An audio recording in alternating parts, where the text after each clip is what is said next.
And now I'm talking with my friends in Poland, and they are worried that you align yourself too much with Putin. What's your message for them? Well, if I didn't align myself with both of them, you'd never have a deal. You want me to say really terrible things about Putin and then say, "Hi, Vladimir, how are we doing on the deal?" That doesn't work that way. I'm not aligned with Putin. I'm not aligned with anybody. I'm aligned with the United States of America. And for the good of the world, I'm aligned with the world. And I want to get this thing over with. You see the hatred he's got for Putin. It's very tough for me to make a deal with that kind of hate. He's got tremendous hatred. And I understand that, but I can tell you the other side isn't exactly in love with, him either. So it's not a question of alignment. I'm aligned with the world. I want to get the thing set. I'm aligned with Europe. I want to see if we can get this thing done. You want me to be tough? I could be tougher than any human being you've ever seen. I'd be so tough.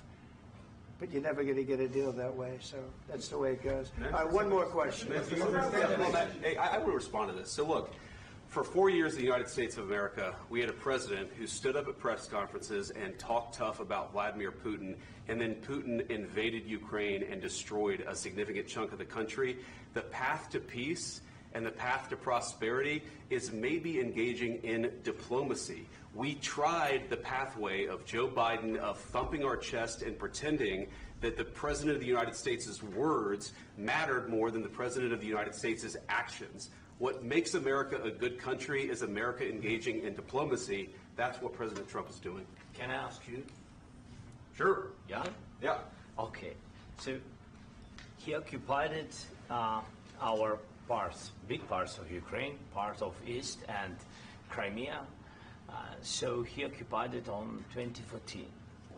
So during a lot of years, so I'm not speaking about just Biden, but those time was Obama, then President Obama, then President Trump, then President Biden, now President Trump, and God bless, now President Trump will stop him. But during 2014, nobody stopped him. He just occupied and took. He killed people. You know what the contact 2015. 2014. 2014 and 2015. 2014. Yeah. So I was not here. Yeah, but that's exactly right. Yes, but during 2014 till 2022, the situation the same. The people are been dying on the contact line. Nobody stopped him. You know that we had conversations with him, a lot of conversation, my bilateral conversation, and we signed with him, me, like a new president. In 2019, I signed with him the deal. I signed with him, Macron and Merkel, we signed ceasefire. Ceasefire. All of them told me that he will never go. We signed with him with gas contract. Gas contract. Yes, but after that, he broken this ceasefire. He killed our people and he didn't exchange prisoners. We signed the exchange of prisoners, but he didn't do it. What kind of diplomacy, JD, you are speaking about? What do you mean? I'm talking about the kind of diplomacy that's going to end the destruction of your country. Yes, but if you Mr. President, with respect, I think it's disrespectful for you to come into the Oval Office and try to litigate this in front of the American media. Right now, you guys are going around and forcing conscripts to the front lines because you have manpower problems. You should be thanking the President for trying to bring an end to this conflict. Have you ever been to Ukraine that you say what problems we have?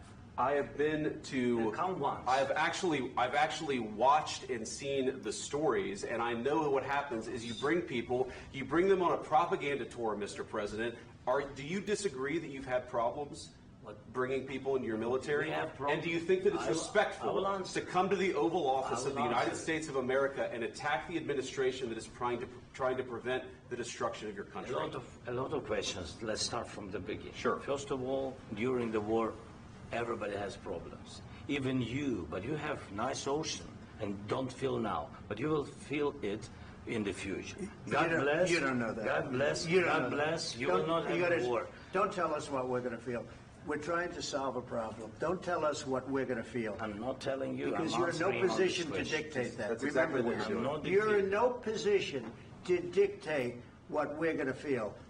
We're going to feel very good. You will feel influence. We're going to feel very good and very strong. You will feel influence. You're right now not in a very good position. You've allowed yourself to be in a very bad position, and he happens to be right about it. From the very beginning of the war. You're not in a good position. You don't have the cards right now. With us, you start having not cards. Playing cards. Right now, you don't. You're playing cards. You're playing cards. Serious. You're gambling with the lives of millions of people. You're gambling with World War III. You're gambling with World War III. And what you're doing is very disrespectful to the country, this country. That's back to you. Far more than a lot of people said they should have. Have you said thank you once? This a entire lot of meeting? times. No, in this Even entire today. meeting, have you said thank Even you? today. You went to Pennsylvania and campaigned for the opposition in October. Offer some words of appreciation for the United States of America and the president who's trying to save your country. Please, you think that if you will speak very loudly about the war, you He's can... not speaking loudly. He's not speaking loudly. Your country is in big trouble. Can I Wait a answer? minute. No. Can You've I done a lot answer? of talking. Your country is in big trouble. I know. You're not I winning. know. You're not winning this. You have a damn good chance of coming out okay because of us. Mr. President, we are staying in our country, staying strong from the very beginning of the war. We've been alone, and we are thankful. I said thanks You haven't in been this alone. cabinet. You haven't been alone. In this cabinet. We gave you, through I this said stupid president, $350 billion.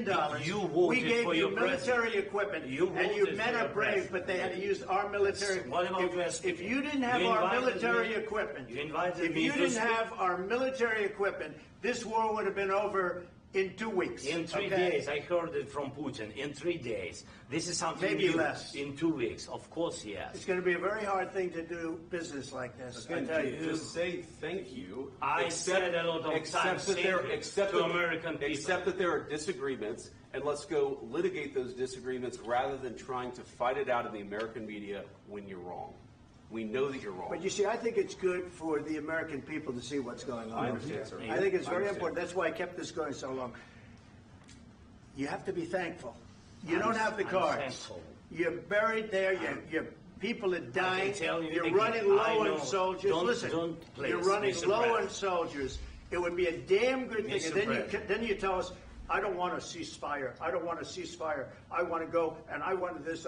Look, if you could get a ceasefire right now, I tell you, you'd take it so the bullets stop flying and your men stop getting killed. Of course, we want to stop the war. But you're saying you don't want a ceasefire. But I said to you, I want a ceasefire. with guarantees. Because you'll get a ceasefire faster than an agreement. Ask our people about ceasefire, what they think.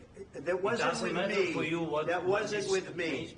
It That was wasn't with with you. a guy named Biden, who was not a smart person. This That is was your, with, this that was is with your Obama. president. It was your president. Excuse me. That was with Obama, who gave you sheets, and I gave you javelins. Yes. I gave you the javelins to take out all those tanks. Obama gave you sheets. In fact, the statement is Obama gave sheets and Trump gave javelins. You got to be more thankful, because let me tell you, you don't have the cards. With us, you have the cards. But without us, you don't have any cards. One more question to Mr. Vice President. I'm sorry. It's going to be a tough deal to make, Um, because the attitudes have to change. what if Russia breaks ceasefire? What if Russia breaks peace talks? What do you do then? I understand that it's a heated conversation right now. What are you but saying?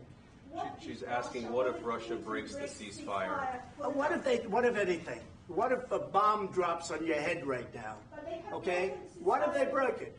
many I don't know. times. They broke it with Biden because Biden, they didn't respect him. They didn't respect Obama. They respect me.